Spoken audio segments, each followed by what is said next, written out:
It's our weekly look into the future with award-winning futurist, researcher, and keynote speaker Nikolas Badminton on Canada Now. And Nick, if the future is in fact electric cars, you gave me a lesson this morning on electric cars. Thanks for taking me out. You got one yourself. Yeah, it's all good. I call it Ziggy because it's like a spaceship. It is. Yeah. It's the first thing I said when I went in. I was like, this thing's like a spaceship. Like, Yeah. You look on the dash and everything that you got Absolutely. there. And it's kind of, you kind of sit a little, like the little far back, like the dash is, it feels a little longer, at least that what I'm used to. Because there's no engine in the front of the car. There's no engine. And it's so quiet. Like you started it, and I went, "Did you start it?" You went, "Yeah." Yeah. There's no engine. Because it's like putting on your phone. Yeah, absolutely. There's no sound. Yeah. So you've got a battery there, and you've got electric drivetrain. Yeah. Electric motor. That's it. What was it? 2018.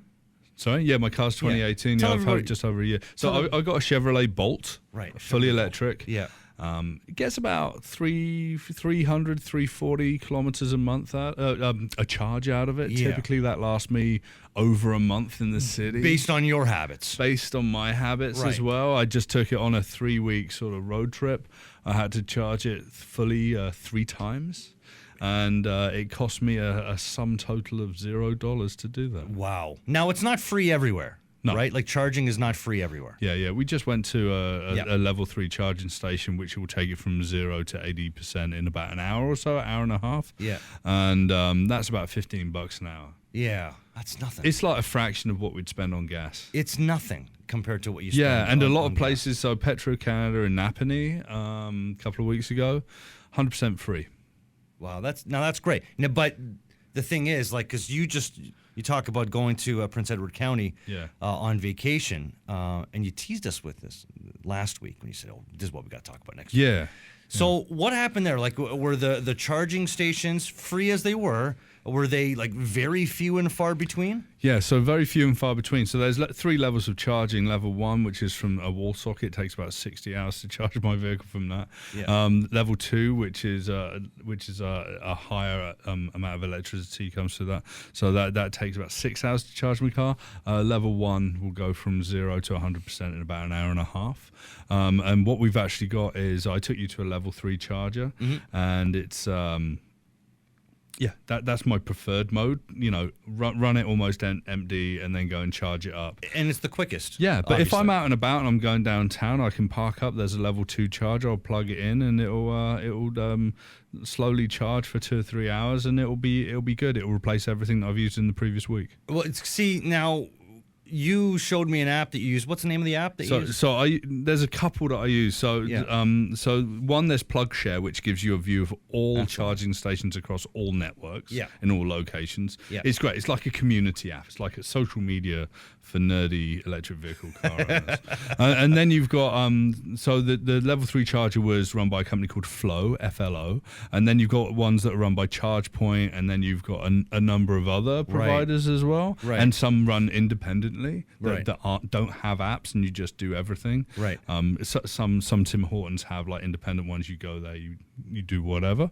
Yeah. So you've got different apps, and my car's like a mobile phone. Right, it's got a big battery. Yeah, it's got a way of using the electricity, which is the motor and all the the high end stereo. I didn't get to play my music loudly. It's got an incredible stereo. It was loud when you turned the car on. Oh, was it? Okay, there you go. Not to a point where I was like, oh my God. It was just, it was loud enough to go, this.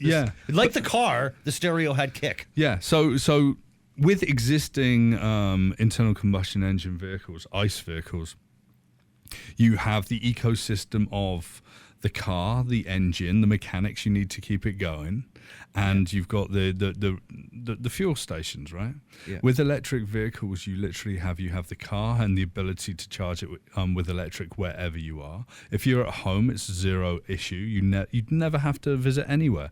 Because I don't have the ability to charge at home, I have to go to either level 2 or level 3 charging, and it's not really a pain for me, If one wanted to install a charging station in their home, they could only get up to a level 2, right? You know what? You could install level 3, but there's a lot of rules, regulations. It's incredibly expensive. You know, this is industrial electric infrastructure. Right. You generally don't put industrial electric infrastructure in at home. Right. So, but level 2 is more than good enough. It's what if you leave the car there for 6 hours, then just plug it in. And So say I drive 250 kilometers a day, and I need a full charge of vehicle every day. I drive it, I go home, plug in my level 2 the next morning when I jump in my car, it's 100% again. It's all good. It's like charging your phone. Yeah, and it's cents to fill up, right?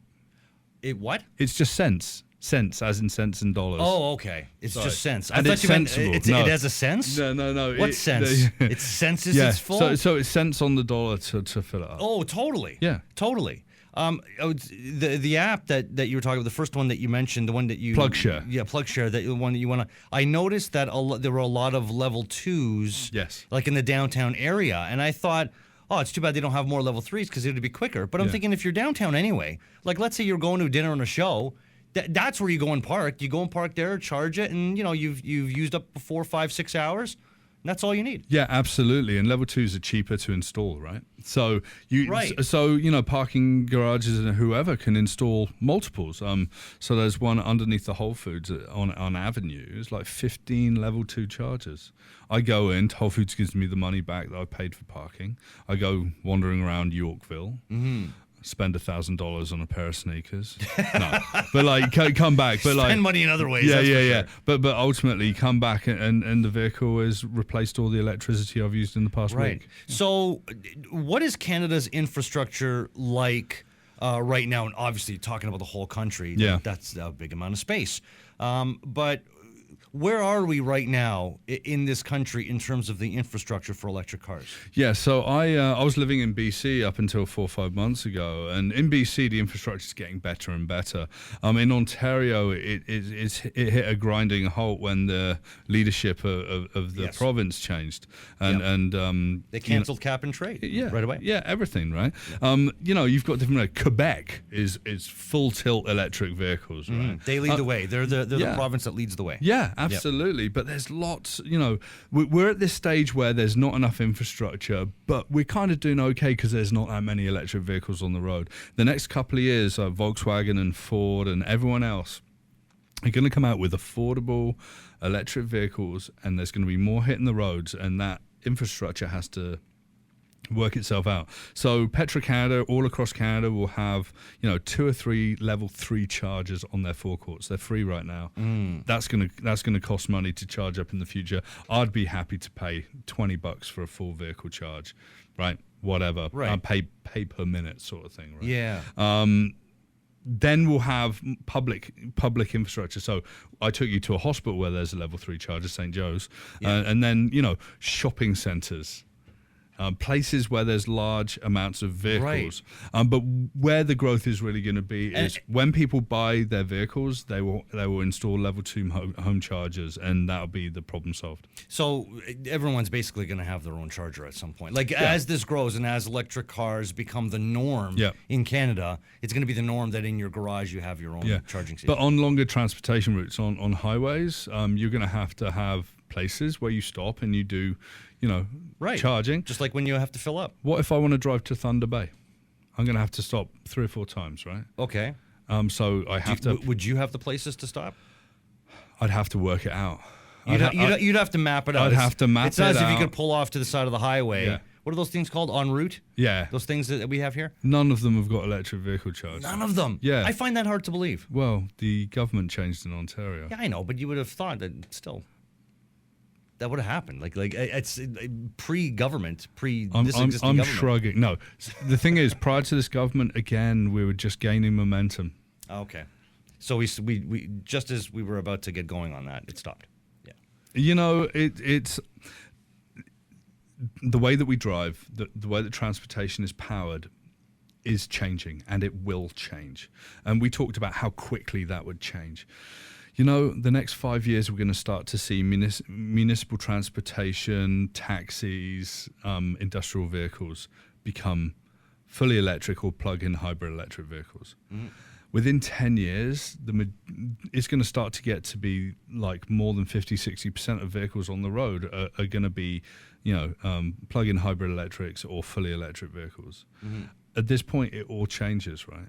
The whole ecosystem around, fuel, and we talked about, oil and how that's going to be waning as a burnt fuel for vehicles and whatever. And there's a lot of people that are in denial because we've always done it this way. Vehicles are always going to run this way.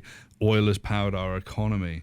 Well, for the first time, this is last year, for the first time, oil price became disconnected from GDP growth in North America.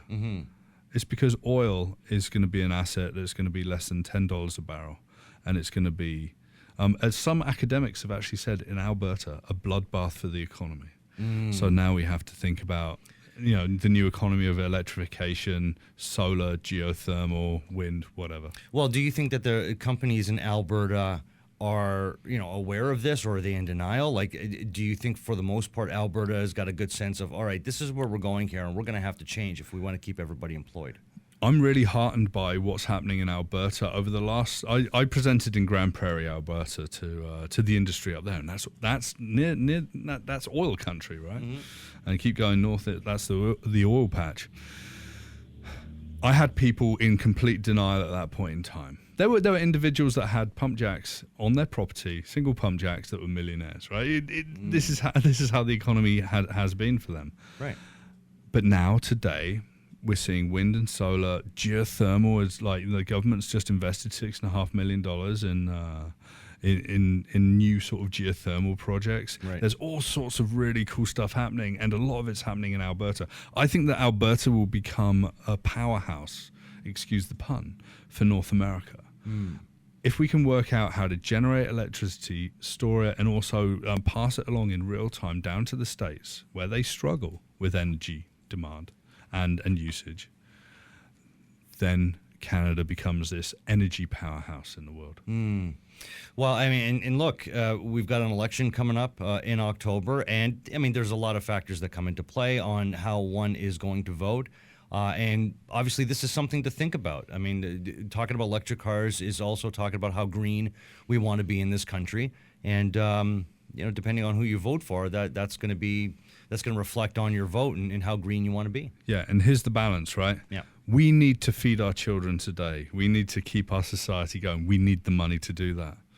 But do you know what? If we continue with an agenda for oil continuously as we do today, the planet is going to get warmer. It's going to get more difficult to live in Canada. People's health is going to be affected. And do you know what? Your children in the future, where are we going to have the money to treat them in the hospitals for all the problems that they're going to have?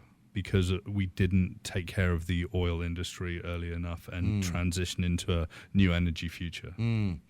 I wanted to touch on this as well, where the electric car industry or electric cars within the auto industry, how that's going to coincide with self-driving cars. Yeah. Do you think it's going to be, all right, electric cars is the next wave and that's going to happen before we're being driven around? Yeah, correct. Okay. Yeah. And you've got Tesla, they've got self-driving, self-driving platforms in their cars, and every car that's going to be shipped now will be able to be upgraded and have the ability to do self-driving. It's got a lot. You can buy it off the forecourt, as it were, the digital forecourt, to actually drive it off, and it will drive itself off. Right. We will see the industrial usage of transportation be self-driving first, and then we'll see personal vehicles, and at that point, people just basically stop buying cars, and it will be on-demand, app-based sort of ride-sharing. How far away are we from that? I think ride-sharing, industrial vehicles, municipal transportation, I think within 5 to 6 years, we're going to see that start to take hold as something that's being deployed. Within 10 years, I think personal transportation will start to get completely disrupted. We drove around in my car today. It'll be the last car that I own. Really? But I go loggerheads with my partner about this. And she's like, no, we're always going to need a vehicle. And it's like, you wait and see. Yeah, that's how I felt. I bought a car last year. It was not an electric car. I bought a car last year, and I felt that was the last car I'm going to drive. Yeah. In terms of time, you know, and how long my car right now will last, yeah, that's probably true. But based on the footprint I want to leave, I think that's changing. I don't think that's the last car I'm going to drive. You know, the future sometimes comes fast and sometimes comes slow. When we've got a cultural acceptance of a way of doing something like driving, getting from A to B, you know, everything's dependent on that. It takes a long time for these things to change. So electric vehicles will be first. Self-driving will come. Self-driving will impact personal vehicle usage a little bit further out. But the future will be self-driving electric transportation. They won't even be called cars because they won't even have steering wheels, and you won't even be facing forward in 2 rows of 2 seats. So they're not cars. It'll be kind of like in the subway or streetcars. We'll be facing each other. People will not even bother like booking hotels, and what they'll do is they'll turn up in a city. They'll book this vehicle that will be comfortable enough to set up into a bedroom, and it will drive itself around, maybe park itself in a particular lot where there are dozens of other people just sleeping for the night. Really? Yeah, and then say if you've got an hour to drive in the morning, you know, you'll just like wake up and be halfway on the way to your destination. Unbelievable. Done. Unbelievable. It's full. I'll probably be dead by then, but full reimagination of society, right? Yeah. It's hard to imagine, but I don't think we're that far away from it. NikolasBadminton.com. Check it out. Futurist researcher, keynote speaker, Nikolas Badminton. Always a pleasure, my friend. Thank you for the experience this morning with the electric car, and thanks for coming in. This is how we understand things, by doing the things, right?